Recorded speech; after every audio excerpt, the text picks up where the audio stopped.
It is Friday, September 13th. Let's talk PlayStation.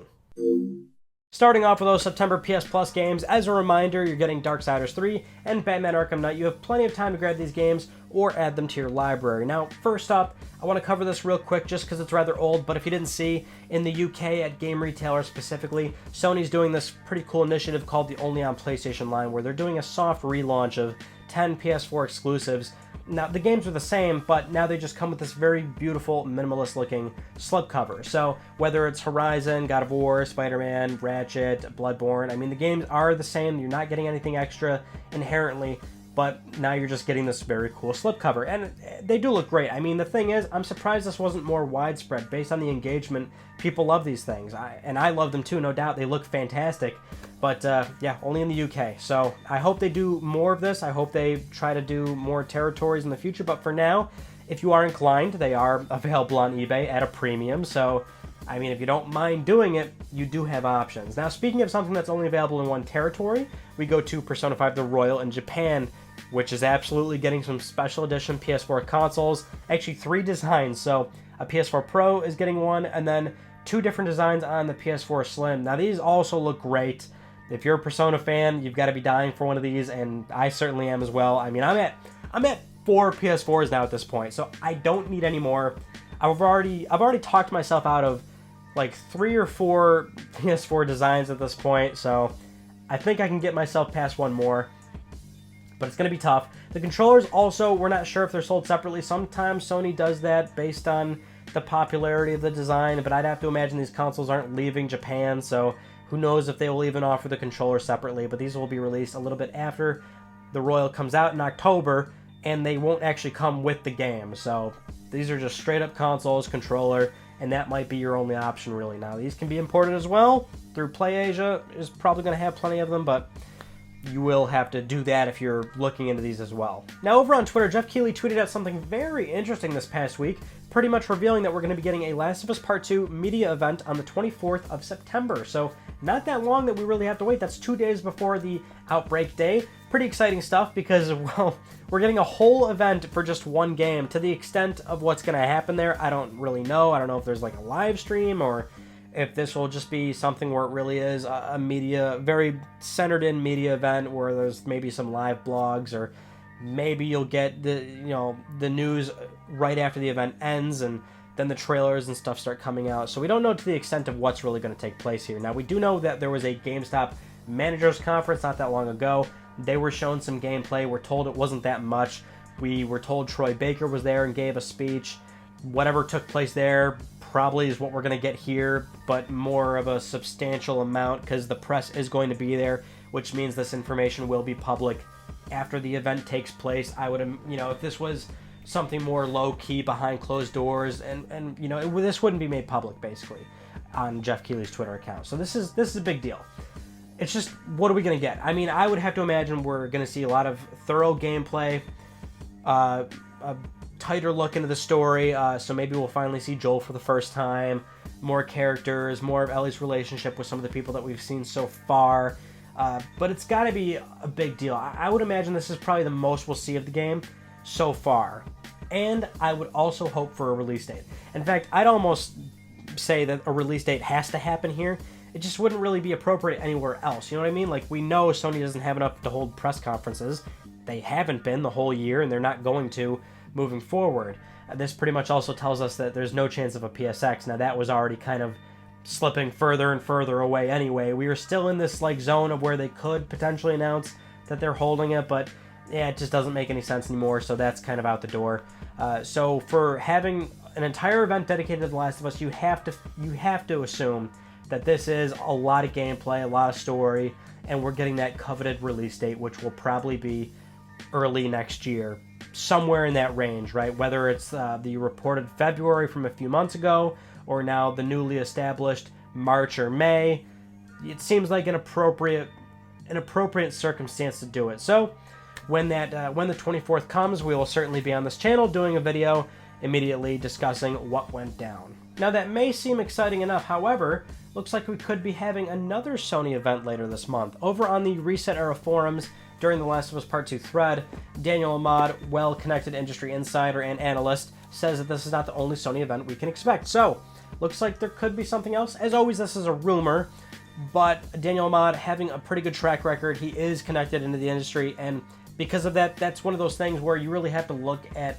This is why a lot of the things he says are so vague, because if he gives out more details, then he's revealing, where his source is coming from, therefore potentially risking that person's job and their position at the company that they're working for.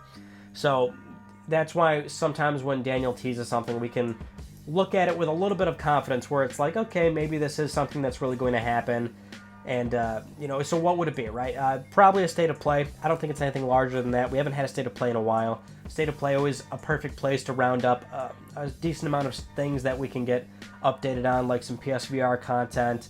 Sometimes you get a little surprise in there where you get Final Fantasy Remake, or maybe The Last of Us Part 2 could be in there as well, which that's what we can tie into here, is that we had a rumor 2-3 weeks ago on 4chan of all places, suggesting the next state of play was actually on November 1st, and that would include Last of Us footage and a release date announcement. So now we've got these two things kind of next to each other to compare. Well, now we know that we have a media event on the 24th, so I'm thinking that the rumor we've discussed before looking less and less more reliable. Of course, things always change. However, on the crux of that, major media events and announcements regarding, big IP like The Last of Us are planned well in advance, so this may not be a thing where it's like, oh, it was originally November 1st, now it got moved up a little bit. Like, nah, this was probably on the cards the whole time to have this event close to Outbreak Day, so the timeline could be much different. Sony could honestly, maybe hold this media event, show us a little bit of gameplay, not do anything too crazy, but then a few days later, right before September ends, or right on Outbreak Day, hold that state of play. That includes the footage, that includes the announcements, and maybe that's where that original rumor came from, and it was just kind of off base in terms of the accuracy of the dates, right? There's always, we never really know exactly, but I would imagine it's a state of play. Sony doesn't have anything extra. State of play is this perfect place to round up all these announcements that Sony really shouldn't be bringing to press conferences, and so that's why it makes a whole lot of sense. And speaking of which, this whole thing of what The Last of Us is doing seems pretty clear now that we're not going to get a PSX 2019. That was more and more unlikely as time went on, but we were still in this danger zone of maybe they could announce ticket sales and them holding the event, but now we're on the very end of it, and now The Last of Us it has its own media event. So yeah, that dream's over, but we kind of already saw that coming. But if we could just backtrack a second to Jeff Keighley, he also tweeted out this year's date to the Game Awards, which is December 12th. And, always worth watching. This is the 5th year he's done it now. It's a great show. It's very enjoyable. It's his passion project. It's his baby ever since he, stepped away from hosting it on, it was when MTV, I think, had it or whatever. Or some cable network had it, and it was awful. It was a hot mess with celebrities left and right, and it was just a bad show. But, he's done pretty well with it. And, he's got world premieres there. He's got gameplay trailers, things like that. I wouldn't expect too much of that. The whole industry right now is in this drought because so many developers and publishers are toiling away at their next-gen projects that they can't talk about just yet. So I'd be surprised to see what he's able to get out of this show. But just as an FYI, that will be December 12th as well. So I'm sure he'll also be creating some buzz as we lead up to that. Now, getting into TGS 2019, now keep in mind there's not really a whole lot we can discuss just yet. The event's still going on, so this is right before it really kicks off with a lot of press days. But we got a new trailer for Final Fantasy VII. Looks good. A very well-rounded trailer, so we're seeing a lot of characters that we haven't seen just yet. We're seeing a good, diverse look at certain sections in Midgar, but otherwise it's looking good, looking promising. I think a lot of people are getting really geared up for this game now, and it's kind of surprising that this game's coming out in such a timely manner on Square Enix terms, you know what I mean?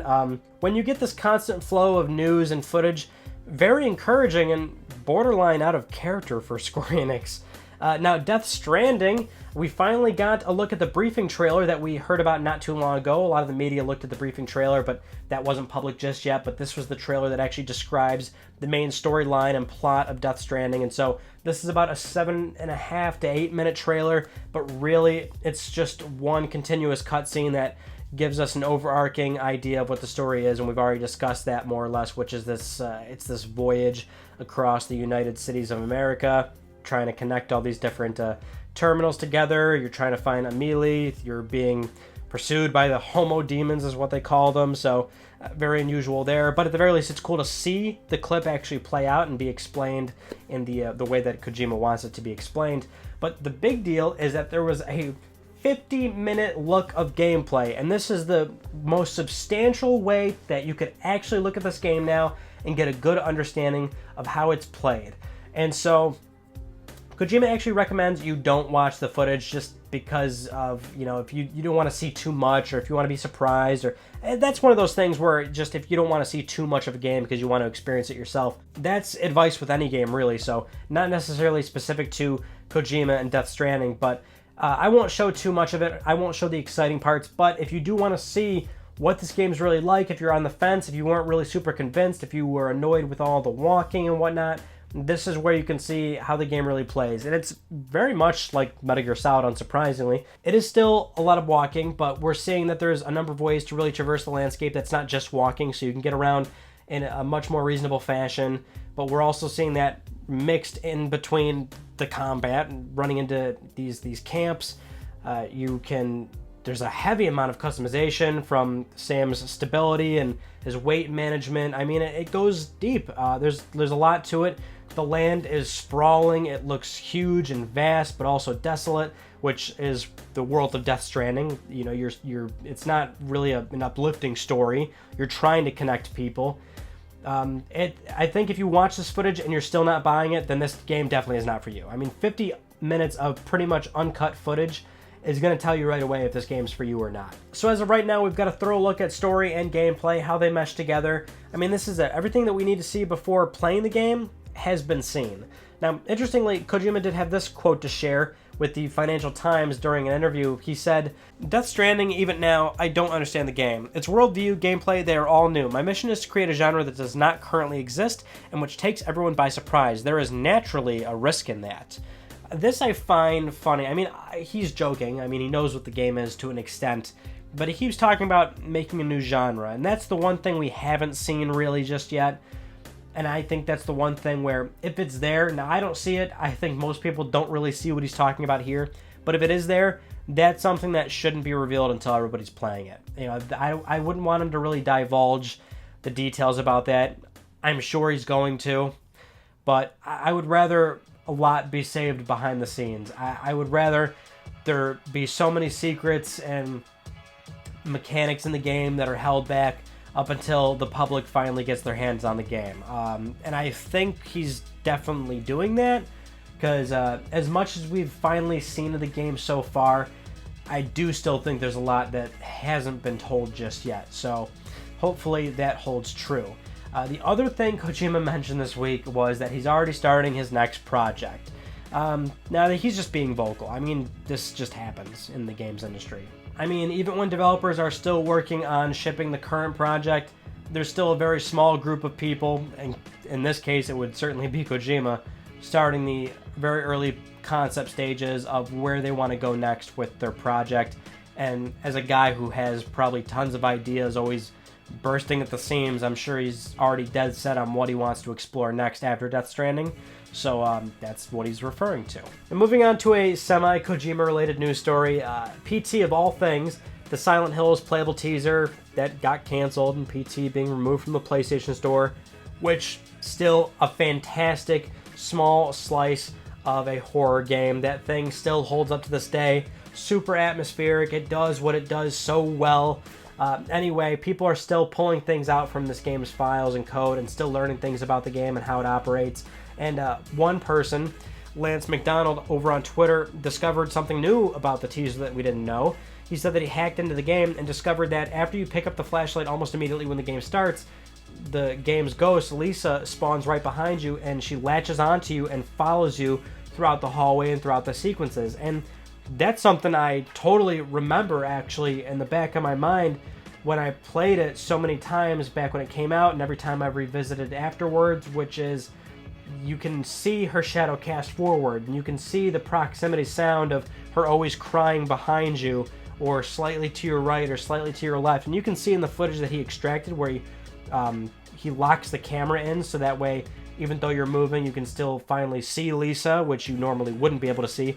Her movements are somewhat awkward because you're not supposed to see her move in this fashion, but she's latching onto you, and so that proximity sound is stuck with you, and her shadow is always constantly casted forward, and I just love it, man. So creepy. I love PT so much. I wish just PT itself, and that story, that little minor story, and that the Ghost Lisa, I wish that was fleshed out even further, because Kojima's actually been on record to say that PT was really more of an isolated thing, more of a proof of concept of what Silent Hills would have turned into. So we can't always say, like, oh, PT was great, I wish Silent Hills came. Silent Hills probably was going to be something much different, which is fine. I would have loved to see that as well, but PT's so great, man. Now, I'm noticing a lot of people really got into the X and Cross debate that has been storming the internet for what seems like a week and a half, 2 weeks now almost, because Sony calls it Cross. Technically, the original designer calls the X button Cross, but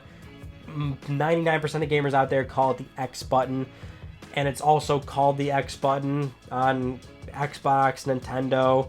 Well, Microsoft threw their hat into the ring, so they tweeted out this not too long ago saying no matter what you call it, one thing that unites us all is the X button. The one thing I loved people saying was, well, the PlayStation buttons are shapes, so that's why it's a cross, whereas on Nintendo and Xbox, those are letters, which is why you'd call it X. So that's also a very good rebuttal to add into the conversation. I am still of the mind that most people, the community at large dictates what we call it, and since most people call it X, it is X. But that's why in fact videos I say, hey, guess what? The original designer says it's Cross. But now let's get to Let's Talk Plus, the weekly Let's Talk PlayStation giveaway where one of you can win a $10 PSN code. I would like to congratulate Masakatron. If you've won a $10 code, I'll contact you very soon via email or Twitter. If you would like to win a $10 code, it's very simple. Follow that link down below to the Gleam website. We do this every single week on Let's Talk PlayStation.